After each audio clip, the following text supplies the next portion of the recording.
አባይ የኢትዮጵያ ትልቁ ወንዝ ነው እና በኤሌክትሪክም ያመነጫል ድሮ ጸጥ ብሎ ነበር አሁን ግን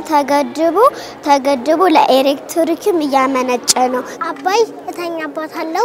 እጠጣባታለሁ መገባባታለሁ ሁሉ ነገርን አደርግባታለሁ ኢትዮጵያን በጣም እወዳታለሁ ኢትዮጵያ እንድታድግ መዋደድ አለመጣላት መዋደድ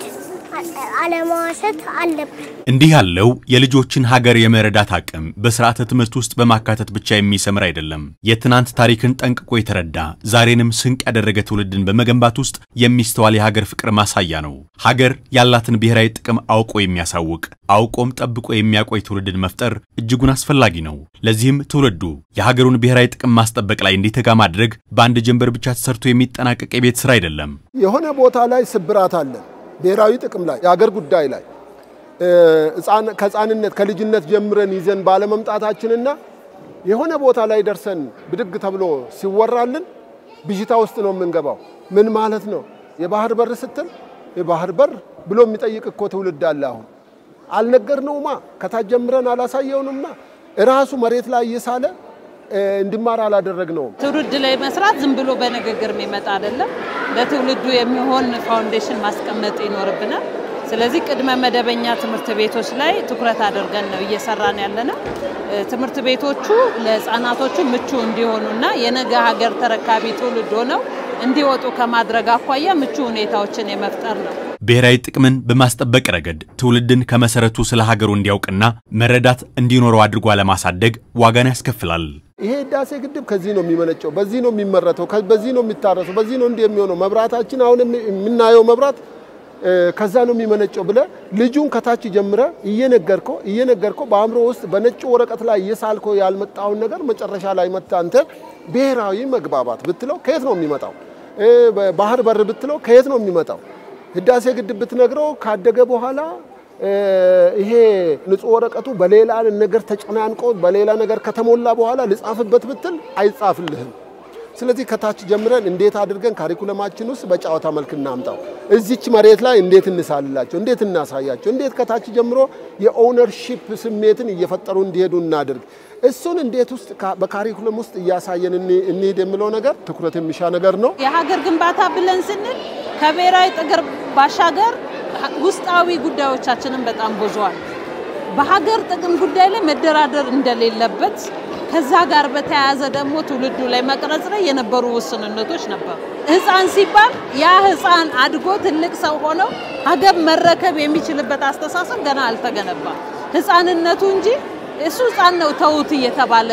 የኖርንበት ማህበረሰብ ውስጥ ስላለ ገና ወደፊት ከህፃናት ጋር ተያይዞ በጣም ብዙ ስራ መስራት ይጠበቅብናል በርግጥ እስካሁን የነበረው የሀገሪቱ የትምህርት ስርዓት ከፍተኛ ተቋማት ላይ ብቻ ትኩረቱን ያደረገ ነበር በዚህም አሁን ለተማሪዎች ምቹ የትምህርት ከባቢና ስርዓተ ትምህርትን በመቅረጽ ሀገራቸውን እንዲያውቁ እየተሰራ ይገኛል እስካሁን የመጣንበት መንገድ ከፍተኛ ትምህርት ተቋማት ላይ ትኩረት በማድረግ ነበር ነገር ግን አሁን ትውልድ ላይ መስራት አለብን ብለን የቅድመ መደበኛ ትምህርት ቤቶችን የማስፋፋት ለተማሪዎቹ ምቹ ሁኔታ እንዲኖር የማድረግ ትምህርት ቤቶች ተማሪዎችን ህፃናትን እንዲቀርጹ የማድረግ ተማሪዎችና መምህራንን በተለይ ደግሞ መምህራንን በቅድመ መደበኛ ትምህርት ቤት ላይ አብቅቶ አሰልጥኖ ወደ ትምህርት ገበታው ከማስገባት አኳያ ሰፋፊ ስራዎች ተሰርተዋል ይሄም ደግሞ ሀገራዊ ኃላፊነታቸውን ህፃናት አውቀው እንዲያድሩ ከማድረግ አኳያ ትልልቅ ስራዎች እየተሰሩ ያለበት ሁኔታ ነው ያለው የጎደለንን ጨምረን ያለንን አጠናክረን እዛ ውስጥ ያለውን የበለጠ አጎልብተን የሌለንን አጠናክረን ልንሄድ ይገባል ሌሎቹ እየሰሩበት ነው ለዚህ ነው ግብጽ ዛሬ ፈተና የሆነችብን ሮንግ ሜሴጅ የውሸት ትርክት ህፃናቱ ላይ ጽፎ ስላመጡ ነው እኛ ግን የኡነቱን ትርክት እንኳን ለመጻፍ እድሉን አልፈጠርንም የኡነቱን ትርክት ኡነት ይዘን ኡነቱን አልጻፍንም ውሸት ይዞ ውሸቱን ጽፎ ዛሬ ይሄው ትውልዱ ቻሌንጅ ያረጋል ማለት ነው ይህ እንዲሆንም በአዲሱ የትምህርት ስርዓት አዲሱ ትውልድ ስለ ሀገሩ ባለው አመለካከት መሰረት ይዞ እንዲያድግ ጥረት እየተደረገ ነው ይላሉ መምህራን ባንዲራቸውን ሲተዋወቁ የባንዲራ ቀለም ምን ማለት ነው ምንን ያመለክታል አረንጓዴ ምን ማለት ነው ቢጫ ምን ማለት ነው ቀይ ምን ማለት ነው ብለን ትርጉሙን ነግረናቸው ነው የምናሳድጋቸውና የሚሰሩ አዳዲስ ፕሮጀክቶችን እናስተዋውቃቸዋለን ጉብኙት ቤተ መንግስት አሁን ብዙ ነገሮች ያሉ በተፈጥሮ ወስደን እናሳያለንና በዚህ ልክ ልጆች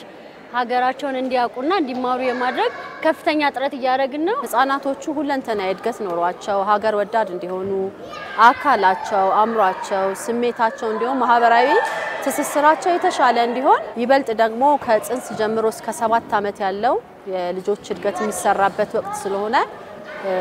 ይሄኛው እድሜ ላይ ከተሰራ ዛሬ 6ኛ ክፍል 8ኛ ክፍል አያነቡም የምንላቸው ህፃናቶች ይቀራሉ ማለት ነው ስለዚህ እዚህኛው ላይ መዋለ ንዋይን ማፍሰስ ተገቢ ነው